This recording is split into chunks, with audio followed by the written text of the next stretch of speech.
안녕하세요. 고막여친입니다. 세이노의 가르침 23번째 시간이고요.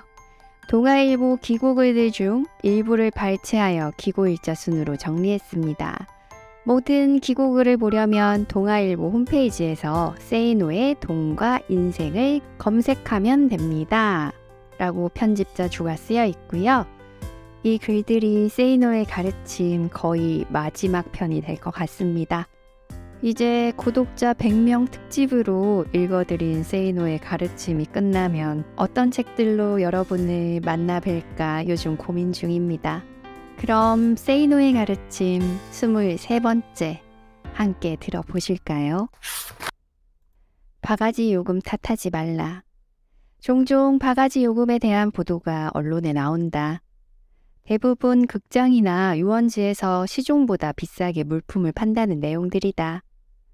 사람들은 이런 악덕 상인을 왜 정부는 그냥 내버려 두느냐 하며 흥분을 감추지 못한다. 피서철 숙박요금은 순전히 악덕업자들의 농간이라고 생각한다. 속리산 정상에서 파는 컵라면 값도 동네 슈퍼마켓 수준이 되어야 사회 정의가 구현되는 줄로 안다. 당신이 삼국대기에서 소주를 판다고 하자. 주말에만 손님이 오고 운반하는데 힘이 많이 들었다. 그렇다면 당신은 동네 슈퍼마켓 가격으로 소주를 팔겠는가? 피서지 숙박업소들을 1년 내내 손님이 끊이지 않는 러브호텔인 줄 안다면 큰 오산이다. 나는 다른 사람이 파는 것과 뭔가 다른 물건이라면 비싸게 판다. 그 물건은 나에게는 예술가의 창조품과 다름없다. 공정거래법에 위배된다고? 피카소가 겨우 10분 만에 그린 그림을 1억 원에 파는 것은 괜찮고 나의 창조적 제품은 왜 비싸게 팔면 안 된다는 말인가? 반대로 다른 사람이 파는 물건이라면 싸게 판다. 경쟁사를 이기기 위해서 시가 4천만 원인 컴퓨터를 반값에 판 적도 있다. 빌 게이츠는 익스플로러를 그냥 덤으로 주기도 한다. 시중가 500원인 생수를 삼국대기에서 나 혼자 판다면 10,000원을 받겠다. 그러나 남극 얼음물보다 더 시원하게 보관하고 금가루를 뿌려 특화시키겠다. 목이 말라오는 가난한 아이에게는 공짜로 주겠지만 부자들에게는 어림도 없다.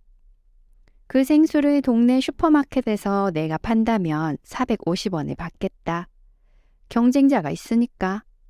일본 기업들은 한국에서 생산되지 않는 부품은 비싸게 수출하다가 국산화가 되어 경쟁자가 생기면 덤핑을 친다. 산에서 내가 파는 비싼 생수가 싫다면 산 아래 가게들이 많은 곳에서 생수를 사가지고 올라오면 된다. 아니면 내 옆에 와서 생수를 팔든지. 왜 당신은 손님이 매일 많이 오는 곳도 아닌 곳에 내가 땀 흘려 운반한 생수를 싸게 사 마시려고 하는가? 왜 극장에 들어갈 때 미리 밖에서 음료를 사지 않는가? 당신이 귀찮고 불편하게 생각하는 것을 편리하게 만들어주는 사람들이 자원봉사자들은 아니다. 휴가철 숙박업소 가격이 비싸다고? 비성수기에 가면 숙박요금은 당신이 정할 수 있다. 사채업자들은 월 14에서 17%의 높은 이자를 받는다. 그 사람들을 욕하지 말고 미리미리 저축을 하라. 당신이 빌리지 않으면 수요가 없으니 이자는 내려가기 마련이다. 비싸면 사지 말거나 다른 방법을 미리 준비하여라. 바가지 요금은 공급과 수요의 법칙에 의해 생긴다. 부자가 되려면 바가지 요금을 씌우라는 것은 절대 아니다. 바가지 요금이 생기는 이유와 경쟁의 원리를 이해 못하고 남들과 비슷한 장소에서 비슷한 물건을 팔게 되면 부자가 될 수 없다는 뜻이다. 삶이 만만하다면 미래는 없다. 삶에 대해 두려움을 가져라. 부자가 되려면 어떻게 해야 하는지 알지만 실제로 행동하지 않는 이들이 있다. 실업률이 2%대였던 97년 말까지도 나의 회사 직원들은 내가 아무리 외쳐도 자기 개발에 소극적이었다. 심지어 중장년층 관리자들은 엑셀 시험에서 백지를 내기도 했다. 외환 위기가 오자마자 나는 이렇게 말했다. 내가 지정하는 책을 매주 한 권씩 읽어라.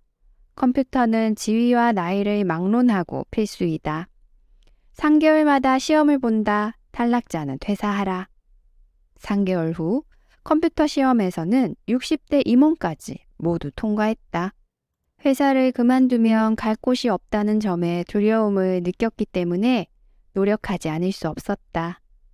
상어는 항상 고요한 바다에서 당신을 노리고 있으며 행운의 여신이 짓는 미소는 1초뿐이다.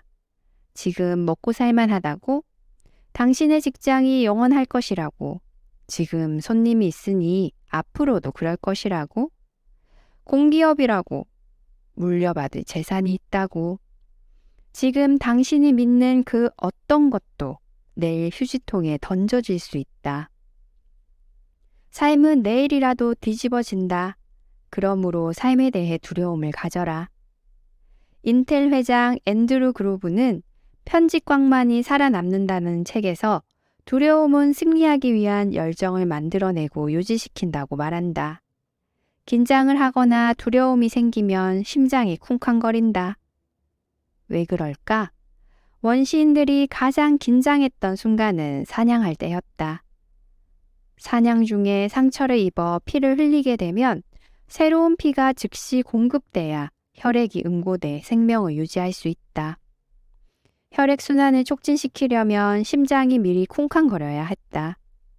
이것이 지금도 우리에게 남아있는 것이다. 두려움을 가지면 심장은 고동치고 새 피가 흐른다. 그 새 피는 현실에 게으르게 안주하려는 당신의 썩은 피를 배출시킨다. 그리고 당신은 결심하게 하고 행동하게 만든다. 나는 돈 문제로 인해 삶이 통째로 쓰레기 속에 던져지는 경험들을 일찍 했기에 현금이 20억 원 정도 쌓인 뒤에야 비로소 쓰기 시작했다. 불경기가 되어서야 구조조정을 하는 회사들이 한심하지 않은가? 개인도 마찬가지이다.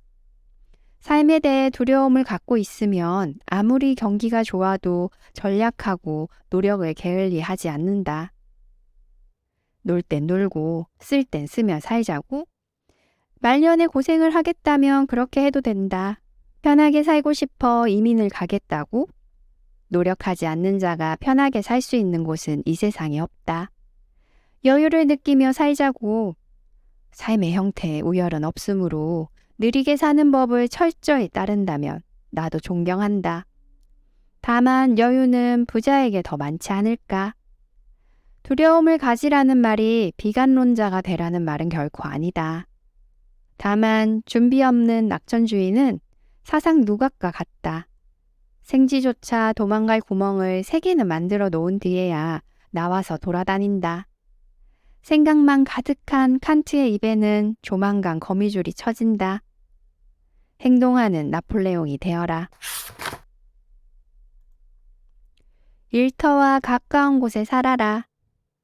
스테판 M. 폴란과 마크 레비는 공저 다 쓰고 죽어라에서 처음 집을 장만하려는 사람들에게 두 번째 살 집을 처음에 사라고 말하면서 그렇게 할 돈을 마련하는데 오랜 시간이 걸린다면 기다려라 라고 권유한다.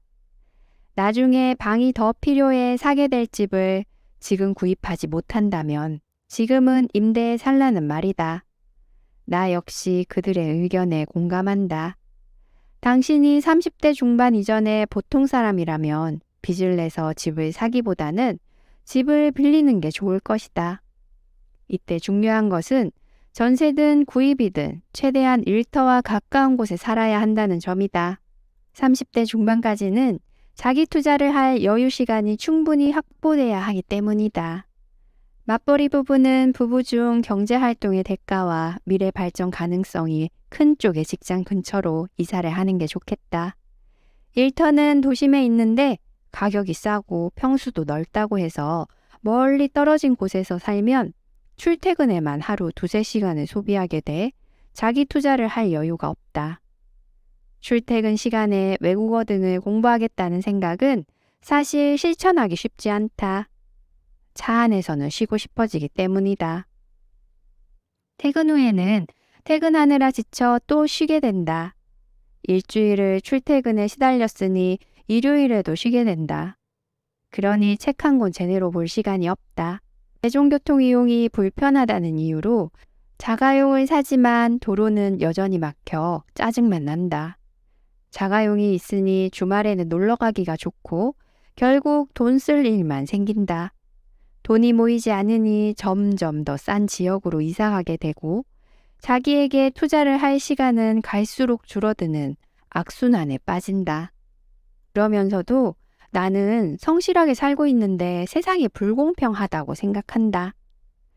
나는 집이 먼 직원들에게는 회사 근처 독서실이나 고시원에서 살라고 요구하곤 했다. 회사 일을 하라는 것이 결코 아니다. 생생한 지식을 축적해 내일이라도 당장 뛰쳐나가 이 정글 속에서 우뚝 홀로서기를 할 수 있는 힘을 갖추라는 뜻이다. 일터가 도심 가까이에 있으면 아마도 집의 크기는 작아지겠지만 집이 작으니 쓸데없는 것들을 사지도 못하게 돼 소비도 줄어든다. 소파 대신 방석만 사용해도 된다. 친구들 사는 것과 비교하지 마라. 목돈이 만들어질 때까지는 내일 피난을 간다고 생각하고 살림살이를 줄여서 갖춰라. 돈은 새끼를 치고 기회를 주지만 살림살이는 고물이 된다. 게다가 대다수 상품값은 날이 갈수록 싸진다. 나는 20대에는 시간도 돈도 아까워 아예 TV를 사지도 않았고 보지도 않았다. 그렇게 사는 것이 사람답게 사는 거냐고 말할지도 모른다. 졸부는 운이 좋으면 되지만 진짜 부자는 그래서 아무나 되는 게 아니다. 당신의 가족부터 만족시켜라. 어제는 젊은이들 사이에서 남자가 여자에게 선물을 하는 화이트데이였다고 한다. 12야라는 홍콩 영화는 두 남녀의 사랑 이야기다. 남자는 심야에 일을 하면서도 여자를 보고 싶어 한다. 그래서 몇 번이나 보고 싶다고 전화를 하고 새벽에 여자 집으로 차를 몰지만 타이어가 펑크난다. 결국 아침이 다 돼서야 여자 집에 도착해 겨우 얼굴을 보게 된다. 몇 개월 뒤 이제는 새벽에 여자가 남자에게 아직도 일하는 중이냐고 계속 전화를 걸어댄다. 남자는 여자의 지나친 관심에 오히려 피곤해하면서 부담을 느낀다. 당연히 두 사람의 관계는 엉망이 된다. 누구나 한 번은 겪었을 것 같은 이야기 아닌가? 처녀들에게 인기 있는 신랑감 후보는 아마도 능력 있는 남자일 것이다. 그러나 결혼 후 남편이 일에 미치면 아내는 이렇게 묻는다. 자기는 일이 좋아, 내가 좋아? 그렇게 일이 좋으면 일하고 결혼하지 왜 나하고 결혼했어? 남편이 책을 읽을 때 책이 좋아, 내가 좋아 라고 묻기도 한다. 아내가 진정 바라는 것은 남편과 함께하는 시간일까? 꼭 그렇지만은 않다고 생각한다. 아내는 남편이 자기를 사랑한다는 확신만 있다면 지옥불이라도 참아낼 것이다. 그래서 아내는 수없이 자기, 나 사랑해? 라고 묻는다. 사랑의 증거를 찾기 위해서이다. 그 증거만 확고하게 제공된다면 아내는 남편을 자유롭게 놓아둘 수 있다. 그렇지 않기 때문에 물리적으로라도 시간을 함께하고 싶어 하는 것이다. 솔직히 말해서 나는 돈이 좋다의 저자 오수키 씨가 여성들이 받고 싶은 선물 목록을 적어보게 했더니 향수, 꽃, 립스틱, 부부 커피잔 세트, 식기세척기, TV라고 한다. 최근에 어느 60대 경영자와 저녁을 함께 한 뒤 꽃집에 갔다. 꽃을 좀 사서 사모님에게 갖다 드리라고 했더니 평생 그런 일을 해본 적이 없어 쑥스럽다고 하시며 거절하셨다. 그때 나는 이렇게 말했다. 경영자에게 아내는 가장 가까운 고객입니다. 그 고객이 가장 원하는 것을 해주지 않으면서 어떻게 다른 고객을 감동시킨다는 말입니까? 그 다음 날 그 사모님은 온 주변 사람들에게 전화를 해 남편이 결혼 생활 40여 년 만에 처음으로 꽃을 사다 주었다는 사실을 자랑했다고 한다. 아내는 자신이 이 세상 어떤 여자보다도 더 큰 사랑을 받고 있다는 확신만 가지면 무엇이든 참아낸다. 작은 꽃, 전화 한 통, 손수건 하나, 카드 한 장, 향수 한 병. 이런 것이 아내를 기쁘게 하는 이유는 남편이 그것을 사려고 시간을 내고 아내를 생각하고 있었다는 증거이기 때문이다. 부자가 되고 싶다면 가장 가까운 고객인 가족부터 만족시켜라. 그래야 마음 놓고 일에 미칠 수가 있다. 집 쉽게 팔려면 여심을 잡아라. 집을 사는 것도 중요하지만 팔고 싶을 때 죗값을 받고 파는 것도 못지않게 중요하다. 집을 사고자 하는 사람들은 대부분 중개업소의 말에 의존한다. 그러므로 당신이 팔고자 하는 집이 우선은 중개업자들에게 매혹적인 것이 되어야 한다. 수수료를 10만 원이라도 더 주겠다고 말하는 것이 좋다는 말이다. 아무도 구경을 오지 않는다면 두서너 정거장 거리가 떨어진 다른 중개업소들에도 집을 내놓아라. 인터넷 사이트들에도 올려놓아라. 그러나 아파트인 경우에는 근처 중개업소에만 내놓아도 되고 평상시에 매매 가격을 충분히 파악하고 있어야 한다. 중형 이하인 경우에는 장기 용자가 있으면 판매에 유리할 것이나 대형인 경우에는 별 의미가 없다. 집을 구경하러 오는 사람들은 99%가 여성들이다. 남편들은 남북 문제나 지역 갈등 같은 큰 일만 생각하는지 집을 사는 것 같은 사소한 일에는 관심을 두지 않는 대범한 분들이 많다. 그 점을 노려라. 여자들 마음에 들어야 쉽게 팔린다. 주부들은 대부분 친구들의 부엌과 욕실을 자기 집과 비교한다. 주부가 많은 시간을 보내는 곳이 부엌이며 옷을 벗는 곳이 욕실이다. 그 두 곳이 편리하고 멋있어야 한다.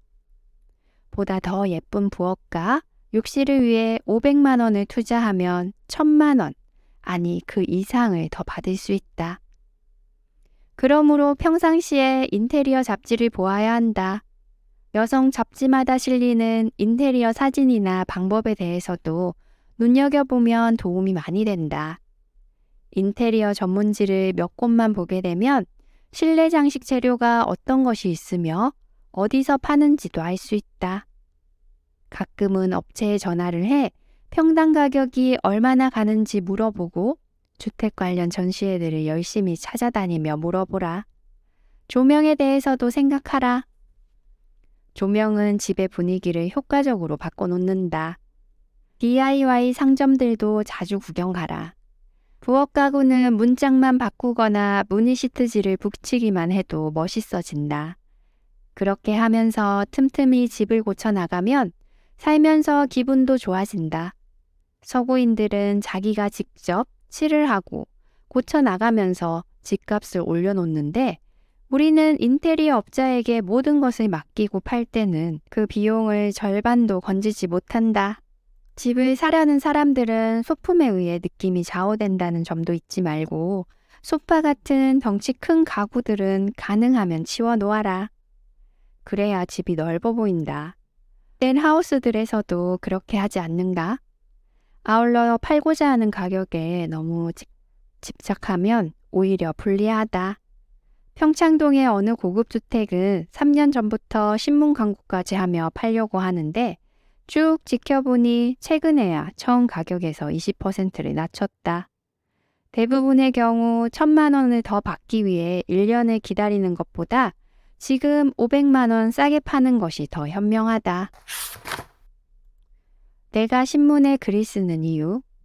나는 왜 신문에 기고하나? 10여 년 전부터 직원 교육용으로 써놓았던 메모들이 정리돼 동아일보에 벌써 7개월째 실리고 있다. 부자 아빠 만들기라는 제목이지만 나는 재테크 상담가는 아니며 그런 일을 할 생각도 없다. 나는 그저 일과 사업과 투자로 돈을 번 사람일 뿐이다. 인세를 받고자 글을 쓰는 것도 아니다. 유명해지고 싶은 마음도 없다. 만일 그랬다면 TV에 얼굴을 내밀고 실명을 사용했을 것이다. 나는 프라이버시가 주는 자유로움이 더 좋다. 나는 대단한 애국자도 아니고 검소하지도 않으며 사는 모습도 이른바 국민 정서하고는 거리가 먼 사람이다. 그런 내가 글을 쓰는 이유는 삶의 방향을 설정하는데 어려움을 겪는 사람들에게 치열한 실전을 치러온 경험자로서 구체적인 길을 알려주기 위함이다. 그것도 일종의 노블레스 오블리주라고 믿으며 내게는 큰 기쁨이다. 외환위기가 왔던 97년 말 일부 사람들이 나 같은 외제 자동차 소유자들에게 보인 적대적 언행에 대해 느꼈던 답답한 마음을 글을 통해 해소하려는 욕심도 있었다.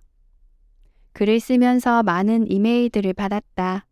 많은 사람들은 학연과 지연, 혈연, 돈, 배경 등이 없어서 최선을 다해도 소용없다고 하면서 물만 부으면 되는 컵라면 같은 인스턴트 재테크를 찾는다.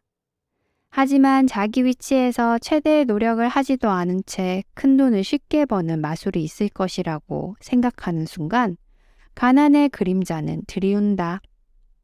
체념에 대한 자기 합리화와 핑계는 가난의 영원한 친구다. 나는 경제적 자유를 원하는 사람들에게 마음가짐부터 가다듬을 것을 권유한다. 그 어떤 재테크보다도 먼저 자신의 삶과 세상을 직시해야 성공할 수 있고 돈도 벌 수 있다고 믿기 때문이다. 나에게서 가슴을 따뜻하게 하는 이야기나 희망찬 덕담 혹은 재미를 기대하면 안 된다. 내 글은 차갑고 싸늘한 내용들이고 독자의 삶을 찌르려는 바늘이다. 그 바늘에 찔려 독자들이 피와 땀과 눈물을 흘릴 때 비로소 내가 말하는 재테크가 도움을 줄 것이다. 때문에 나는 독자들이 나에 대한 호기심보다는 글의 내용에만 관심을 갖기 바란다. 나의 글은 이 정글 같은 사회와 돈과 일과 사람에 대한 경험적 지식이며 냉혹한 묘사이기 때문이다. 판단은 독자에게 달려있으나 독자를 논쟁에 초대하는 것은 아니다. 다만 나의 필명 세이노는 일본어가 아니라 사람들이 믿고 있는 상식에 대하여 노라고 말하라는 뜻임을 알기 바란다. 여러 주제들을 뒤섞어 쓰는 이유는 독자층이 너무나 광범위하기 때문이다. 언론 매체라는 특성으로 인해 나의 생각을 그대로 쏟아내지 못하는 아쉬움도 종종 느낀다. 연재를 언제 끝내게 될지는 모르지만 앞으로 월 목요일에 글을 쓰기로 했다. 격려해 주시는 독자들에게 감사드린다.